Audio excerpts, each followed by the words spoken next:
అందరికీ నమస్కారం. జై భీమ్.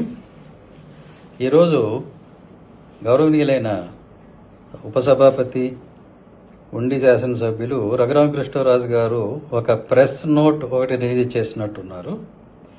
ఇప్పుడే నాకు ఎవరో పంపించారు, అది చూశాను. సో అంశాల మీద కొంచెం క్లారిటీ ఇద్దామని చెప్పి ఈ వీడియో చేయడం జరుగుతూ ఉంది.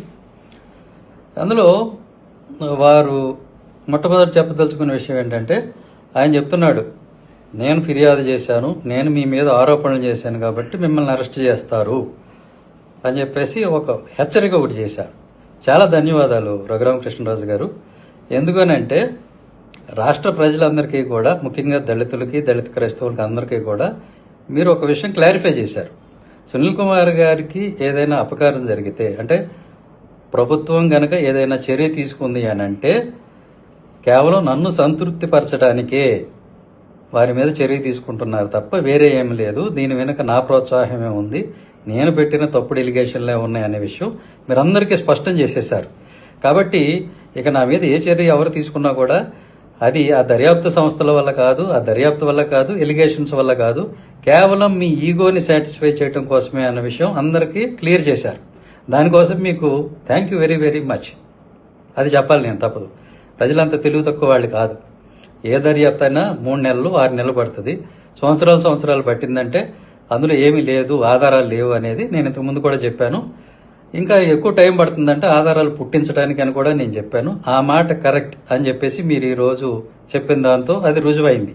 మీరు అవుట్ ఆఫ్ ఫ్రస్ట్రేషన్ చెప్పు ఉండొచ్చు, బట్ నిజం చెప్పారు. So thank you very much. Right, అందరికీ అర్థమైంది. ఇప్పుడు రేపు కనుక నాకు ఏ అపకారం జరిగినా కూడా, ఏది జరిగినా కూడా కేవలం ఆయన సాటిస్ఫై చేయడానికే దర్యాప్తు సంస్థలు అందుకే పనిచేస్తున్నాయి అనే విషయం మీరు గుర్తుపెట్టుకోండి. మీ వల్ల ఈరోజు రాష్ట్రం పరుగు పోయింది. దామోదర్ చౌదరి గారు బీహార్ దాకా వెళ్లి గోడలు దూకి ప్రభుత్వానికి చెడ్డ పేరు తీసుకొచ్చాడు. అదేవిధంగా మన రాష్ట్ర పరువు కూడా అక్కడ పోగొట్టాడు. అది కేవలం మీ వల్లే జరిగింది. దానిలో ఆయన పొరపాటు ఉందని నేను అనుకోవటంలా, ప్రభుత్వ పొరపాటు ఉందని కూడా నేను అనుకోవటంలా, కేవలం మీ వల్లే ఇది జరిగింది. మీరు వెనకుండి చేయించడం వల్లే. అయినా మీరెవరండి చెప్పడానికి? ఏ కేసులో ఎవరేమవుతారు? మీరైనా హోమ్ మినిస్టరా, చీఫ్ మినిస్టరా? మీరు ఎవరు అసలు? మీరు ఆఫ్టర్ ఆల్ కంప్లైనెంట్. ఒక తప్పుడు పిటిషన్ పెట్టిన పిటిషన్దారుడు మీరు. మీకేం రైట్ ఉంది? మీరు ఎలా డిక్టేట్ చేస్తారు? అరెస్ట్ చేయాలా, యాక్షన్ డ్రాప్ చేయాలా అనేది వాళ్ళ ఇష్టం కదా. అంటే ఇప్పుడు అహంకారం ఎవరికి ఉంది అనేది అర్థమవుతుంది కదా. అంటే నేనే ప్రభుత్వాధినేతని, నేను బ్లాక్మెయిల్ చేసి ప్రభుత్వాన్ని నడిపిస్తున్నాను అని ఎవరు మాట్లాడుతున్నారో అందరికి అర్థమవుతుంది కదా. ఒకటి.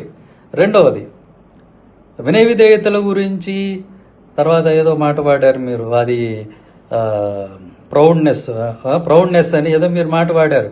ఇది గర్వం, అహంకారం అని మాటలు వాడారు. అబ్బా, గర్వం అహంకారం అనేవి ఎలా ఉంటాయో మిమ్మల్ని చూస్తే ఎవరికి తెలియదండి. మీరు వినయ విధేయతలకి, మంచి మర్యాదలకి కేర్ ఆఫ్ అడ్రస్ మీరు కదా. మీకు తప్పుగా మాట్లాడటం తెలియదు, బూతులు మాట్లాడటం తెలియదు, ఇలా ఇలా ఇలా ఇలా అంటం తెలియదు, ఏమి తెలియదు మీకు. మీ అంత మర్యాదస్తులు ఎవరున్నారండి స్వామి ఈ ప్రపంచంలో కదా. అందువల్ల మీకు ఆత్మాభిమానం కూడా పొగరలాగా కనపడుతుంది. సో మీ దగ్గర నుంచే నేర్చుకోవాలి అందరూ మంచి మర్యాద. అహంకారం అనేది మీకు అసలు లేనే లేదు. మన విజయపాల్ మాదిగ గారి గురించి, విజయపాల్ మాదిగ మొన్న అరెస్ట్ చేయించారు కదా మీరు బలవంతంగా దామోదర్ చౌదరి గారితో. ఆ విజయపాల్ మాదిగ గారిని మీరు వాడు వీడు అని మాట్లాడలేదా? మరి దాన్ని ఏమంటారు? వినయ విధేయతలు అంటారా, అహంకారం అంటారా? ఆయన ఒక మాదిగ సోదరుడు, మాదిగ క్రైస్తవుడనే కదా మీరు ఆ రకంగా మాట్లాడారు. అక్కడికి ఆయన యాంకర్ గారు వారిస్తున్నాడు, తప్పండి అలా మాట్లాడకూడదని. అంటే లేదండి, నాకు అధికారం ఉంది, నేను రాజుని, నేను క్షత్రుడిని, నేను అనొచ్చని మీరు ఆ రోజున మాట్లాడారు. నేను మాదిగని ఏమైనా అనొచ్చు, అతను మాదిగ, విజయపాల్ మాదిగ కాబట్టి నేను ఏమన్నా అనొచ్చు అనే విధంగా మీరు మాట్లాడారు ఆ రోజుని. మాట్లాడలేదా? మాదిగ సోదరులు, దళిత క్రైస్తవులు, దళిత మాదిగలు అందరూ చూడలేదా? అది వాళ్ళకి అర్థం కాదా మీరేం చేస్తున్నారో? మీ వల్ల దళిత క్రైస్తవులు, మాలలు, మాదిగలు, మొత్తం దళితులందరూ, చర్చికి వెళ్ళే వాళ్ళందరూ, అలాగే ముస్లిమ్స్ వాళ్ళ దర్గాలు పడగొట్టేస్తున్నారు. వాళ్ళు అంబేద్కర్ని ఇష్టపడేవాళ్ళు మీరు ఆ ఫ్లెక్సీలు చింపేయటం వల్ల అన్ని కులాల్లో ఉన్నారు వాళ్ళు. మీరు ప్రభావతి అనే కాపు సోదరిని ఎంత ఇబ్బంది పెట్టారో, ఎంత హింస పెట్టారో, ఆవిడ అరెస్టు తప్పదు. రేపు మాపు ఏంటండి మీరెవరు చెప్పడానికి? ఆవిడ అరెస్ట్ అయిందా ఈ రోజుకి? అవలేదుగా. ఎందుకు మరి ఆ మాటలు? ఒక కాపు సోదరిని పట్టుకొని మీరు ఎంత హెరాస్ చేశారో, కాపులంటే మీకు ఎంత ద్వేషమో ఆ ప్రభావతి గారిని హెరాస్ చేసినప్పుడే తేలిపోయింది. మీకు దళిత కులాలన్నా, క్రైస్తవులన్నా, ముస్లింలన్నా, కాపులన్నా ఎంత మర్యాద మనన్నా ఉందో అందరికీ తెలుసు. అంతవరకు ఎందుకండి? మీ నియోజకవర్గంలోనే ఆయన ఎవరో బుడ్డిరాజు ఎవరో ఒక ఆయన రోడ్డు మీద పడి కొట్టుకుంటున్నాడు, బాబోయ్ ఈయన నుంచి రక్షించండి, ఉండిని రక్షించండి, పార్టీని రక్షించండి అని. మీ వల్ల కూటమి ప్రభుత్వానికి ఇప్పటికే ఎంత డ్యామేజ్ జరిగిందో రాష్ట్రంలో అందరూ చూస్తున్నారు. మీ కనుక ధైర్యం ఉంటే రాజుగారు మిమ్మల్ని అడుగుతున్నా ఒకే ఒక మాట, మీ గత 2 సంవత్సరాల CDR, IPDR మీరు పబ్లిక్లో పెట్టగలరా? పెడితే మీకు బయటకు వస్తుంది మీరు ఎంతమందికి ఫోన్లు చేశారు, ఎంతమందిని బెదిరించారు, మీరు దామోదర్ చౌదరి గారితో ఎన్నిసార్లు మాట్లాడారు, అన్నీ బయటకు వస్తాయి. మీకు ధైర్యం ఉందా? మీకు నిజాయితీ ఉంటే అది బయట పెట్టి అప్పుడు మాట్లాడండి. రైట్? అది లేకుండా మీ ఇష్టం వచ్చినట్లు మాట్లాడతారా? నా మీద మీరు 100 ఆరోపణలు చేయొచ్చు. మీరు ఆరోపించినంత మాత్రాన అవి నిజమా? మీరే ఒక పెద్ద నేరగాడు.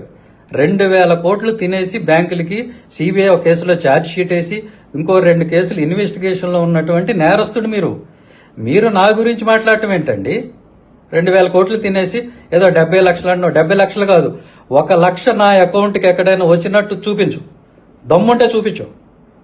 నువ్వు కనుక నిజాయితీ పరుడు అయితే చూపించు, ఆధారం ఏదో చూపించు, పబ్లిక్లో పెట్టు.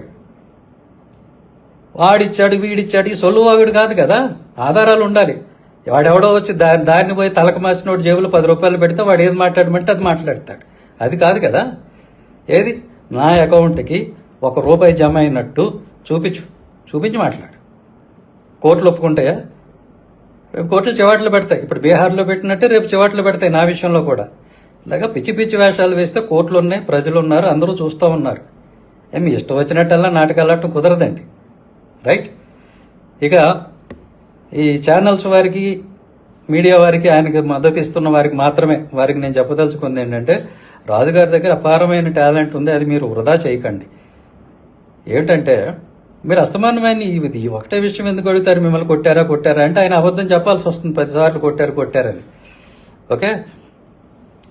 సో దాని బదులుగా ఆయన దగ్గర ఉన్న అందరికి ఉపయోగపడే విద్య ఏంటంటే, అమాయకులైన వాళ్ళు, నాలాంటి వాళ్ళు, సాధారణ ప్రజలు బ్యాంకుల దగ్గర నుంచి లోన్లు తీసుకుని పిచ్చోళ్ళలాగా తిరిగి కట్టేస్తున్నాం. ఎవరైతే మరి ఆ లోన్లు తీసుకొని తిరిగి కడుతున్నామో అలాంటి వాళ్ళకి ఉపయోగపడే విద్య ఆయన దగ్గర ఉంది. అందులో చాప్టర్ 1 ఏంటంటే, మీరు అడగాల్సింది, ఆయన దగ్గర నుంచి నేర్చుకోవాల్సింది, ఇంత భారీ మొత్తంలో 1000 కోట్ల లోన్లు ఎలా వస్తాయి, ఏం చేస్తే వస్తాయి. మంచం కాదు, మంచింగ్ కాదు, ఇది మంచి సర్వీసు ఏమిస్తే, ఏ మర్యాదలు చేస్తే మంచం మంచింగ్ కాదు, అది కాదు నేను అనేది. మంచిగా ఏం సర్వీస్ ఇస్తే మరి ఎంత భారీ మొత్తాల్లో లోన్లు వస్తాయి, ఆ టెక్నిక్ అది మీరు ఆయన్ని ప్రశ్నించి మీరు లైవ్లో డిబేట్లు పెట్టి నేర్పించండి. అప్పుడు ప్రజలందరికీ కూడా ఓహో ఇలా తీసుకోవచ్చు మాట లోన్లు అనేది అర్థమవుతుంది. అది ఉపయోగపడుతుంది 10 మందికి. ఇది దీనివల్ల ఎవరికి ఉపయోగం అండి? కొట్టారు అవి కోర్టులు చూస్తాయి. దానివల్ల ఏం ఉపయోగం? ఇది పెట్టండి, ఇది చాప్టర్ పెట్టండి, అందరూ నేర్చుకుంటారు. లేదా ఏదైనా యూనివర్సిటీలోనో కాలేజీలోనో వీరిని డీన్ గానో కన్సల్టెంట్ ప్రొఫెసర్ గానో పెడితే అందరికీ నేర్పిస్తారు ఈ విద్య. రెండో విద్య ఉంది, ఇంకొకటి ముఖ్యమైనది. మీలాంటి వాళ్ళు, నాలాంటి వాళ్ళు ఒక లోన్లు తీసుకుని EMI కట్టకపోతే, హౌస్ లోన్ కానీ, లేకపోతే వెహికల్ లోన్ కానీ, 2 వీలర్ లోన్ కానీ, కార్ లోన్ కానీ తీసుకుని కట్టకపోతే బ్యాంక్ వాళ్ళు వచ్చి గుంజుకుపోవటము, సీజ్ చేయటం ఇలాంటివి చేస్తున్నారు. ఊరికి ఫోన్లు చేసి అల్లరి చేస్తారు. మరి 2000 కోట్లు ఎగ్గొట్టినా కూడా ఈయన్ని బయట ఎలా దర్జాగా తిరగనిస్తున్నారు?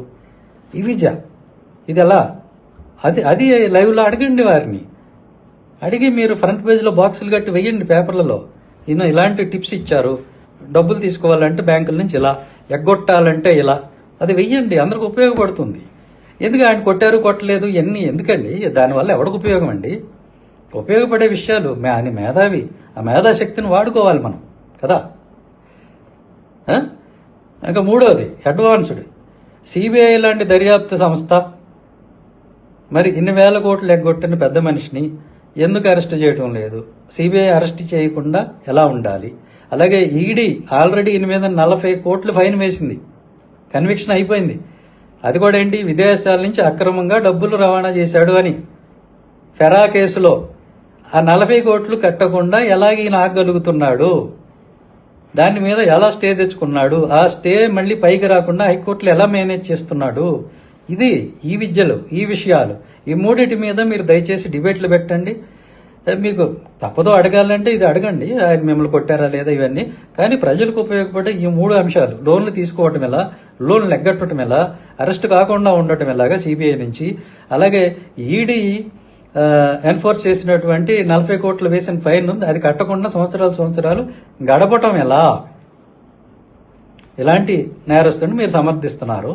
సో ఈ విషయాలన్నీ బయటికి తీసుకురండి. అలాగే ఆయన అనుచరులు అని కొంతమంది తిరుగుతున్నారు, సిగ్గుపడాలరా మీరు. ఎందుకంటానంటే ఆయన అనుచరులు అంటే మీరు ఆయన అడుగుజాడల్లో నడవాలి. ఈసారి మేము ఆయన ఫాలోయర్స్, మీ అభిమానులు అన్నప్పుడు మీరు బ్యాంకుల నుంచి ఎన్ని లోన్లు తీసుకున్నారు ఆయన చూసి నేర్చుకుని, ఎన్ని లోన్లు ఎగ్గొట్టారు, అవి స్క్రీన్ షాట్లు పెట్టి అప్పుడు మేము ఆయన ఫాలోయర్స్ అంటే నమ్ముతాం ట్రూగా. అంతేగాని ఊరగానే మేము ఆయన ఫాలోయర్స్ అంటే ఎట్లాగా, అది కరెక్ట్ కాదు. సో ఇవన్నీ విషయాలు. కాబట్టి నాకు నా విషయంలో తప్పుడు కేసులు, తప్పుడు సాక్ష్యాలు పెట్టి నన్ను ఎలా అయినా సరే ఇబ్బంది పెట్టాలని ఆయన చూస్తున్నాడు. ప్రభుత్వం అంత అవివేకంగా ప్రవర్తిస్తుందని నేను అనుకోను. ఇప్పటికే ఈయన వల్ల మా అధిక సామాజిక వర్గం దూరం అవుతుంది, దళితులు దూరం అవుతున్నారు, దళిత క్రైస్తవులు దూరం అవుతున్నారు. మొన్న లంబాడి తండాకు చెందినటువంటి వ్యక్తి ఆయన మీదకి వెళ్ళారు. అలాగే లంబాడి సోదరులు కూడా దూరం అవుతున్నారు, మాల సోదరులు దూరం అవుతున్నారు. సో ఇప్పుడు చూస్తే అక్కడ ఉండిలో అక్కడ క్షత్రియ వీళ్ళు కూడా సామాజిక వర్గం, అలాగే తెలుగుదేశం పార్టీ వాళ్ళు అందరూ అసంతృప్తితో ఉన్నారు. ఒక వ్యక్తి కోసం సొంత పార్టీని అలాగే ఇన్ని సామాజిక వర్గాల్ని దూరం చేసుకోవడం కరెక్టా కాదా అది అనేది వాళ్ళు కూడా ఆలోచన చేస్తారు. రాజుగారు ఇంకొక విషయం, మీరు సాయంత్రం పూట తాగి మంచినీళ్ళు తాగి కూటమి పెద్దల్ని మీ నోటుకు వచ్చినట్టు మంచి సంస్కారవంతమైన భాషలో మీరు మాట్లాడటం కరెక్టా కాదా అందరూ అంటున్నారు. జస్ట్ ఊరికనే క్లారిఫికేషన్ కోసం అడుగుతున్నా, అది కూడా మీరు చెప్తే బాగుంటుంది. ఓకే అండి, థ్యాంక్ యూ, జై భీమ్.